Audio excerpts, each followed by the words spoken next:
Hello बच्चों, आज की इस क्लास में हम सभी बात करने वाले हैं आपके एनसीईआरटी सर्कल एक्सरसाइज 10.2 के क्वेश्चन नंबर 9 के बारे में। चलिए क्वेश्चन नंबर 9 की ओर बढ़ते हैं। इसमें दिया गया है in figure X Y and X dash Y dash are two parallel tangents.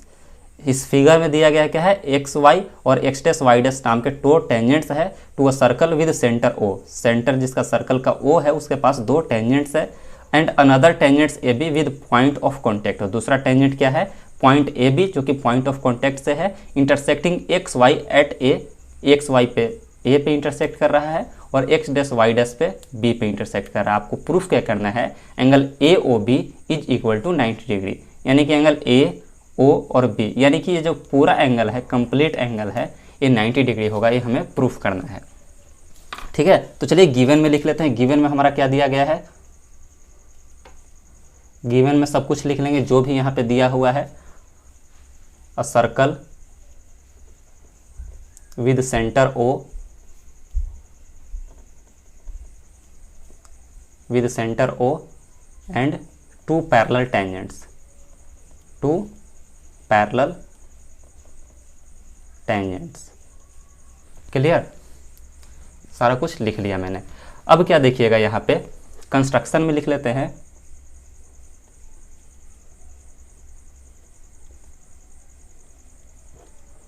Join O सी, हमने क्या किया है, ओ सी को कंस्ट्रक्शन के थ्रू मिला दिया है,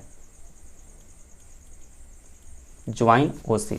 ठीक है, अब टू प्रूफ क्या है, हमें प्रूफ क्या करना है, angle A O B is equal to 90 degree.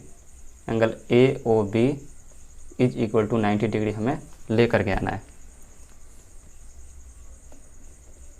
चलिए, अब यहाँ पे देख रहे हैं, यहाँ पे दो ट्रायंगल हमारा जब इस ओ सी को ज्वाइन कर दिए तो यहाँ पे आपको दो ट्रायंगल नज़र आ रहा है। एक ट्रायंगल जो कि है ओ ए और पी, और दूसरा ट्रायंगल है ओ ए और सी, यानी कि ए ट्रायंगल और ए ट्रायंगल। इन दोनों ट्रायंगल को हम लोग क्या करेंगे, इंक्लूड करते हुए चलेंगे। यानी कि in right triangle, in triangle O P और ए, ओ पी और A and triangle O C और ए। क्लियर।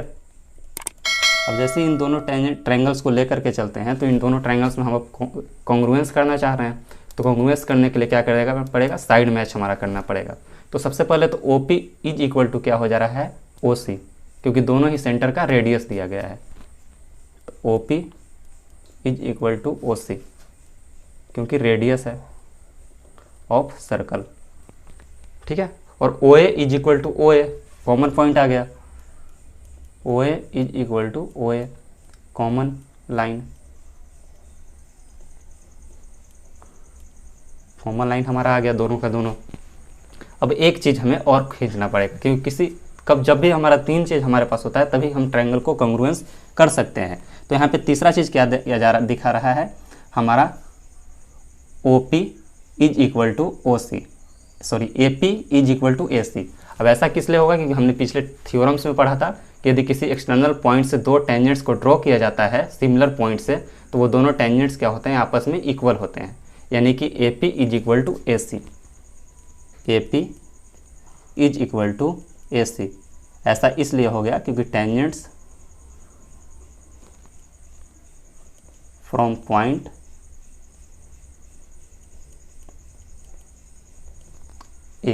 ए कॉमन पॉइंट से क्या किया गया है, टेंजेंट्स को ड्रॉ किया गया है।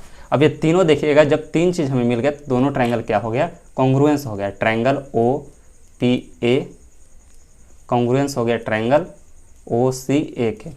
अब किस थ्योरम से हो गया, साइड साइड और साइड क्राइटेरिया से। तीनों के साइड को हम लोग इक्वल कर दिए तो ये क्या हो गया, ट्रायंगल कॉन्ग्रुएंस बन गया। साइड साइड साइड क्राइटेरिया से हमने क्या किया, ट्रायंगल ओ पी ए और ट्रायंगल ओ सी ए को कॉन्ग्रुएंस कर दिया। अब जैसे ही ये दोनों ट्रायंगल कॉन्ग्रुएंस हो गए तो हमारा ये एंगल्स जो बन रहा था पी ओ और ए किसके इक्वल हो जाएगा, एंगल ए ओ और सी के। इस एंगल के इक्वल ये वाला एंगल हो जाएगा। तो यहाँ पे लिख देंगे angle P O A is equal to angle A O और सी। ठीक है, ये हमारा आ गया फर्स्ट। ठीक है, सिमिलरली लेके चलेंगे। सिमिलरली जैसे ही हमने ओ पी ए ट्रायंगल को कॉन्ग्रुएंस किया ओ सी ए के साथ, उसी तरह से हम अब इस वाले पोर्शन में चलेंगे। ऊपर वाला पोर्शन को हो गया, अब हम लोग निचले वाले पोर्शन में चलते हैं। निचले वाले पोर्शन में चलने के बाद हमें पास वापस से दो ट्रायंगल नज़र आ रहा है, एक ये और एक ये, यानी कि ओ सी बी और ओ क्यू बी। तो हम लोग लेके चलते हैं in triangle O Q B और ओ सी क्यू। तो ये भी क्या करेगा, साइड से सिमिलरली क्या करेगा, कॉन्ग्रुएंस चल जाएगा, यानी कि triangle O C B congruence triangle O Q और बी। जब ये दोनों ट्रायंगल भी कॉन्ग्रुएंस हो गया तो हमारा ये वाला एंगल ये दोनों भी इक्वल हो जाएगा, ये एंगल और ये एंगल, यानी कि angle Q O B, angle Q O B is equal to angle B O और सी, एंगल बी ओ और सी। क्लियर? ये हमारा आ गया सेकेंड पार्ट। ठीक है, यहाँ पे देखिए एक और फिर से हमने क्या किया है, दो ट्रायंगल्स लिया है। सबसे पहले तो ओसी को ज्वाइन किया है, ओसी को ज्वाइन करने के साथ दो ट्रायंगल लिया है फर्स्ट पार्ट में, एक पी ए ओ और ए ओ सी, दो ट्रायंगल्स लिया है। दोनों ट्रायंगल को कॉन्ग्रुएंस कर दिया साइड क्राइटेरिया से। जब दोनों ट्रायंगल कॉन्ग्रुएंस हो गए तो यहाँ इसके दोनों एंगल्स भी इक्वल हो गए, एंगल पी ओ ए और angle A O C equal हो गया। सिमिलरली हमने क्या किया है, वापस से निचले दो ट्रायंगल्स को लिया है और दोनों ट्रायंगल्स को वापस से कॉन्ग्रुएंस कर दिया है साइड क्राइटेरिया से, और वापस से एंगल क्यू ओ बी जो कि हैं वो एंगल बी ओ सी के इक्वल हो जाएगा। क्लियर? जैसा कि हमने देखा पिछले इक्वेशन से, जैसा कि आप देख रहे हो इक्वेशन नंबर 1 और इक्वेशन नंबर 2 से दोनों एंगल्स को हम लोग क्या किए हैं, यहाँ पे एडजस्ट कर लिए हैं। Angle P O A is equal to angle A O C और angle Q O B is equal to angle B O C. अब चलिए हम लोग नेक्स्ट स्टेप की ओर बढ़ते हैं। इस सर्कल में आपको दिख रहा है कि सबसे बड़ा साइड क्या है, एक डायमीटर है, और डायमीटर के साथ ही यदि कि डायमीटर क्या होता है, एक स्ट्रेट लाइन होता है। यानी कि यहाँ पे दिया गया है in circle there is a diameter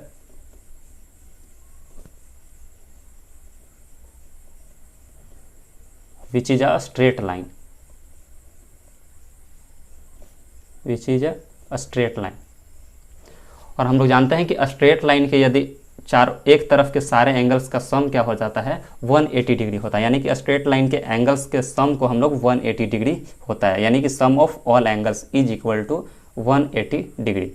तो स्ट्रेट लाइन यानी कि डायमीटर के ऊपर वाले सारे एंगल्स को हम लोग क्या करेंगे, पी क्यू मान के चलिए एक स्ट्रेट लाइन है, स्ट्रेट लाइन पी क्यू। ठीक है, पी क्यू के एक तरफ वाले सारे एंगल्स को क्या करेंगे, हम लोग ऐड करेंगे, यानी कि एंगल पी ओ और ए, एंगल पी ओ और ए प्लस में एंगल ए ओ और सी, एंगल ए ओ और सी प्लस में एंगल सी ओ और बी, एंगल सी ओ और बी प्लस में एंगल बी ओ और क्यू, एंगल बी ओ और क्यू। अगर चारों एंगल को ऐड कर देते हैं हम लोग तो 180 डिग्री होगा, क्योंकि स्ट्रेट लाइन के एक तरफ सारे के सारे एंगल्स आपके मौजूद हैं। चलिए अब इसको हम लोग क्या कर लेते हैं, अब एक एक करके करते हैं। पी ओ ए को हम लोग क्या कर सकते हैं, पी ओ और पी ओ ए किसके बराबर है, एंगल ए ओ सी के बराबर। तो पी ओ ए के जगह पे हम लोग एंगल ए ओ सी भी लिख सकते हैं इक्वेशन नंबर 1 से। ठीक है, और ए ओ सी को एज इट इज हमने उतार दिया, plus angle C O B या फिर बी ओ सी को हम लोग क्या लिख सकते हैं, क्यू ओ बी भी लिख सकते हैं। तो हम लोग सबसे पहले तो इसको बी ओ सी को हम लोग क्या कर दिए, क्यू ओ बी लिख दिए, क्यू ओ बी, और बी ओ सी बराबर था, यानी कि ये भी एंगल आपके बराबर हो जाएगा, angle Q O B as it is उतार दिया हमने। नाम में हेर फेर हो सकता है, आपको कोई दिक्कत नहीं होनी चाहिए यहाँ तक। एंगल ए ओ सी और एंगल ए ओ सी क्या हो गया, 2 of angle A O C plus में 2 of angle Q O B is equal to 180 degree. Clear? अब एंगल ए ओ सी, अब 2 कॉमन हमने ले लिया, तो एंगल ए ओ सी और प्लस में angle Q O B is equal to 180 degree. ठीक है, तो हम लोग उस तरफ लेके जाएंगे, लेफ्ट से राइट लेके जाएंगे, तो angle A O C plus angle Q O B is equal to 180 degree by 2, तो यह आ जाएगा आपका 90 डिग्री। क्लियर? और एंगल ए ओ सी और एंगल क्यू ओ बी को ऐड करें, एंगल ए ओ सी और एंगल क्यू ओ बी को ऐड करें तो हमारा क्या बन जा रहा है, ये कंप्लीट एंगल बन जा रहा है। क्यू ओ बी को हम लोग क्या लिख सकते हैं, एंगल क्यू ओ सी भी लिख सकते हैं। ठीक है, angle A O C plus angle Q O B. Q O B को क्या लिख सकते हैं हम लोग, क्यू ओ बी को क्या लिख सकते हैं, बी ओ सी भी लिख सकते हैं, एंगल बी ओ सी भी लिख सकते हैं, इज इक्वल टू 90 डिग्री। अब ये दोनों को यदि हम ऐड करें, angle A O C, A O और सी और फिर बी ओ सी, तो पूरा एंगल बन जा रहा है A O B, angle A O B is equal to 90 degree. Clear, आपका angle A O B 90 degree आ गया। क्वेश्चन में आपको क्या दिया गया था, angle A O B is equal to 90 degree, और हमारा angle A O B 90 degree proof हो गया। ठीक है, एक बार फिर से आप लोग देख लीजिएगा डिटेल में। हमने क्या किया है, सबसे पहले तो दो ट्रायंगल्स को ले लिया है, पहले ओ सी को ज्वाइन कर दिया, ओ सी को ज्वाइन करने के साथ दोनों ट्रायंगल ओ पी ए और ट्रायंगल ओ सी ए को कॉन्ग्रुएंस कर दिया। कॉन्ग्रुएंस करने के साथ ही फर्स्ट इक्वेशन आ जा रहा है आपका एंगल पी ओ ए किसके बराबर हो जा रहा है, एंगल ए ओ सी के बराबर। सेम उसी तरह से हमने क्या किया, सिमिलरली दूसरे ट्रायंगल को भी कॉन्ग्रुएंस कर दिया साइड साइड साइड क्राइटेरिया से। यहाँ पे आपका एंगल आ गया एंगल क्यू ओ बी और एंगल बी ओ सी इक्वल आ गया। इसके साथ ही हमने अगले स्टेप में कर दिया है कि एक डायमीटर है, डायमीटर क्या होता है, एक स्ट्रेट लाइन होता है, स्ट्रेट लाइन के एक तरफ के सारे एंगल्स का सम 180 डिग्री होता है, और सारे एंगल्स को हमने एक एक करके क्या कर दिया, ऐड करना स्टार्ट कर दिया है, और आपका रिजल्ट आ गया जो कि angle A O B is equal to 90 degree है। यदि अभी भी आपको किसी प्रकार का कोई डाउट है तो कमेंट सेक्शन में हमसे आप सवाल पूछ सकते हो। डिस्क्रिप्शन में इंस्टाग्राम का लिंक भी दिया गया, वहाँ से आप डीएम भी कर सकते हो। वीडियो पसंद है तो लाइक कर दीजिए और चैनल को सब्सक्राइब जरूर कर लीजिएगा। मिलते हैं नेक्स्ट अपडेट में, तब तक के लिए थैंक यू।